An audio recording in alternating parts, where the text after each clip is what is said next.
No one could accuse Ajit Pai, President Donald Trump's appointee as chairman of the Federal Communications Commission, of concealing his intention to kill network neutrality.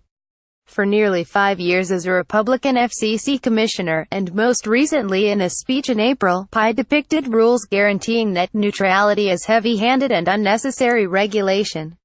Now he's putting thought into action. On Tuesday, Pai announced a proposal for the FCC to cease regulating this core principle of the open Internet. The FCC will vote on the proposal plan December 14. Since the commission has a GOP majority, it's a safe bet that Pai will prevail. Pai presented his proposal as a means for getting government off the backs of Internet providers. What he didn't say is that his real goal is to allow big business to saddle up. You, the consumer, will be the victim. Internet service will be more expensive in the future, and will offer you less choice. It will be dominated by a few incumbent content providers, with smaller and potentially more innovative providers shouldered out of the way. How can we know this? We can look at the performance record of big internet service providers whenever they're left to pursue their business without regulation. Their instincts are to raise prices and favor their own entertainment and information offerings over those of their rivals, even when their offerings are inferior. Pai regards this development, laudably, as the triumph of the free market over government micromanaging, as he put it in a Wall Street Journal op-ed published Tuesday. Under his plan, Pai wrote, the FCC simply would require internet service providers to be transparent so that consumers can buy the plan that's best for them. Before we get deeper into the shallowness of Pai's arguments and the consequences of his action, a few words of definition and a look at recent history. Net neutrality is the principle that internet service providers can't discriminate among content providers trying to reach you. They can't block websites or services, or degrade their signal, slow their traffic, or, conversely, provide a better traffic lane for some rather than others. The principle is important because control over traffic flow gives ISPs tremendous power. That's especially true of those that control the last mile of access to end users, cable operators such as Comcast, NBC Universal, and telecommunications firms such as Verizon and AT. Without regulation, they'd have the ability to force content providers to pay for unrestricted transmission to their customers. It's even more true of those that offer their own services and content such as Comcast, which owns NBC and a raft of cable channels, and a videoing service. AT is in the process of going Comcast one better by acquiring Time Warner and its panoply of cable channels, though the Trump administration is suing to block the merger. Under President Barack Obama, the FCC tried to uphold network neutrality via regulations. Its efforts were regularly rebuffed by federal courts in lawsuits brought by big internet providers such as Verizon and Comcast.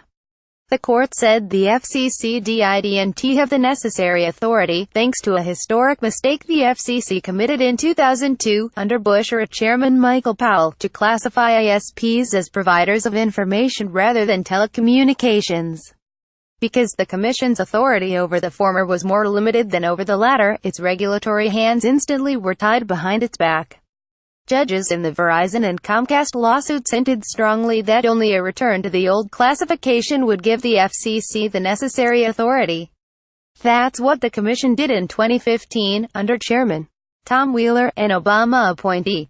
Pai describes this process entirely in political terms, stating in his op-ed that just days after a poor midterm election result, President Obama publicly pressured the FCC to reclassify. A few months later, the FCC followed President Obama's instructions on a party-line vote, he writes. I voted no, but the agency's majority chose micromanagement over markets.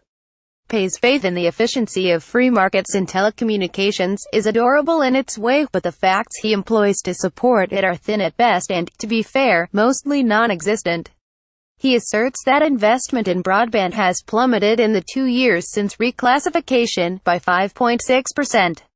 This calculation, which comes from a lobbying group closely associated with AT and Verizon, among other ISPs, is highly questionable and appears to be the product of assiduous cherry-picking. There's no evidence of a widespread slowdown in broadband capital expenditure, much less a slowdown tied to the 2015 reclassification. Examinations of telecommunications company disclosures and executive statements made since the reclassification indicate that the big companies are either continuing to increase investment, or pausing on a schedule they set well in advance of 2015. The consumer advocacy group Free Press calculated in May that total capital investment by publicly traded ISPs was 5% higher during the 2-year period following the FCC's open internet vote than it was in the 2 years prior to the vote. One factor that may account for the supposed slowdown is that the estimates on which Pai relies ignore a major spending initiative by Sprint, for no discernible reason. In any event, decisions on corporate capital spending, especially in a technologically volatile industry like telecommunications, are complex and multifaceted. They depend on technology cycles and internal finances, as well as the competitive landscape. To judge the impact of a regulatory initiative by 1 or 2 years of corporate behavior, as Pai tries to do, is irresponsible. Pai undoubtedly knows this. The only possible explanation for his claim doesn't lie in hard facts but ideology. That brings us back to the consequences of an ostensibly free market in broadband telecommunications. The best place to look is at the behavior of Comcast, which combines ownership of broadband distribution and content creation in a way that reflects the world Pai advocates. The big cable operator long has shown little compunction about using its market power against even tiny rivals. Start with the BitTorrent affair. In 2007, Comcast was caught degrading traffic from the file-sharing service, which had contracts to distribute licensed content from Hollywood studios and other sources, which could compete directly with Comcast's pay-TV business. Comcast denied that it deliberately was blocking or targeting BitTorrent or anyone else. The Electronic Frontier Foundation and Associated Press later demonstrated that this was a lie. The FCC agreed, but barely slapped Comcast on the wrist, ordering it to cease its ways but not imposing a fine. In 2010, the Tennis Channel filed a complaint with the FCC alleging that Comcast kept it isolated on a little sports tier while giving much better placement to the Golf Channel and Versus, 2 channels that compete with it for advertising, and which Comcast happens to own. The FCC sided with the Tennis Channel, but was overruled in federal court. What should concern consumers most are invisible consequences to the exercise of this sort of market power, content and services they may never get to experience, because the ISPs empowered by Pai's regime will be stifled at birth. Content providers such as Netflix and Google, the owner of YouTube, have lined up in favor of network neutrality, but they're likely to be unreliable warriors for the public interest. That's because they have more than enough money to meet any demands the big ISPs might place on their desire to reach subscribers. They may even secretly favor an end to network neutrality, because their ability to cozy up to the Comcasts and AT&Ts of the new world will help to exclude their own competitors from the marketplace. Pai's assertion that consumers will be served by ISPs transparently offering them the plan that's best for them is fatuous in the extreme.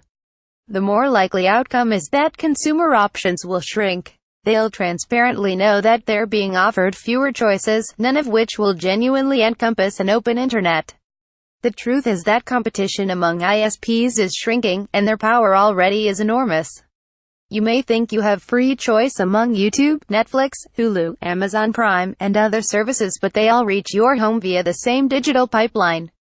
Without network neutrality, the owner of that pipeline effectively can dictate which of these services gets to you faster and clearer. Make no mistake, in vast swaths of the United States, there is no competition among pipeline providers. It's your local cable operator or no one. The consumer choice that Pai trumpets barely exists today. If he gets his way, tomorrow it won't exist at all.